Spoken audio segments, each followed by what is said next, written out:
coach posted bond. He got out of jail yesterday. The wife, Dorothy Sandusky, was there to meet him. She had some strong words about the latest allegations against her husband. She says, quote, "I have been shocked and dismayed by the allegations made against Jerry, especially the most recent one that a now young man has said he was kept in our basement during visits and screamed for help as Jerry assaulted him while I was in our home and did not respond to his cries for help," end quote.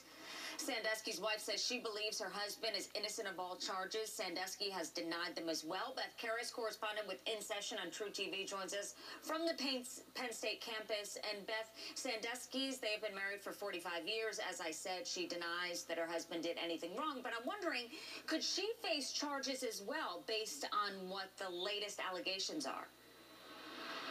Well, hello, Susan. You know, it depends upon what the grand jury investigation has dug up or will continue to dig up, and if they can find evidence, direct evidence that she actually knew that sexual assault, some sort of abuse was going on. She would have to have absolute knowledge of it in order to be charged. And if she had knowledge, for example, if one of these then children went to her and said, "This is what Jerry's doing to me," and she did nothing about it, she could be charged. But there'd have to be direct evidence, some absolute proof that she knew about it. Right now, she is saying she did not know.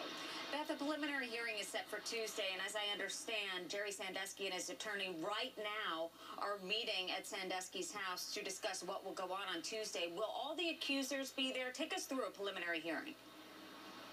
Well, a preliminary hearing is the opportunity for the prosecution here, the Attorney General of the Commonwealth, to present a prima facie case that these charges should go forward to trial.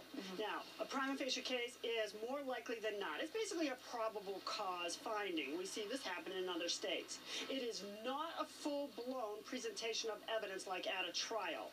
It's much more bare bones. Now, there are reports that most of these accusers will take the stand, and it is expected that they will. Now, there are 8 who testified before the grand jury out of the 10. 2 of them are unidentified, the ones known as victims 2 and 8. So it's unclear whether or not they've been located and their identity determined and whether they'll testify. But it's quite possible that the 8 who did testify before the grand jury will take the stand and face Jerry Sandusky. And Joe Amendola, Sandusky's attorney, gave an interview not just in the last hour to 3 members of the media, including CNN. And he said really this is going to come down to the accusers known as victims 1 and 4, because they, at this point, he didn't deal with 9 and 10 in that interview.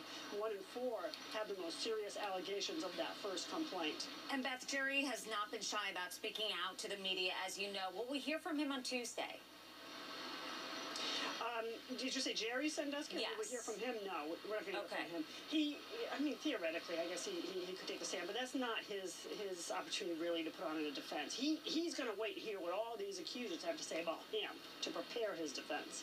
It'll be interesting to know what his attorney is telling him now in terms of their preparation. Beth Karras, thank you. Appreciate it. Live from Penn State.